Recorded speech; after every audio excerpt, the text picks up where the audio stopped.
छीटा जवानी के उड़े दहो, मनवा से मनवा के जुड़े दहो। छीटा जवानी के उड़े दहो, मनवा से मनवा के जुड़े दहो। आज सुते दरिया तान के तान के तान के टूट जाए राजा जी, टूट जाए राजा जी पलंग सागवान के, टूट जाए राजा जी पलंग सागवान के।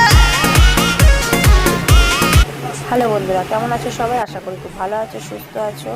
বৃষ্টিতে কেমন আছো অবশ্যই জানিও। কোথায় বলে যাবো না বা কোথায় বলে যাবো না, কেমন লাগলো অবশ্যই ভিডিওতে কমেন্ট করে জানাও। চ্যানেলটাকে অবশ্যই সাবস্ক্রাইব আর লাইক করো, শেয়ার করো। আর দয়া করে যে ব্যাকগ্রাউন্ড মিউজিক কিন্তু অ্যাভয়েড করা যায়, আমার খুব ওরকম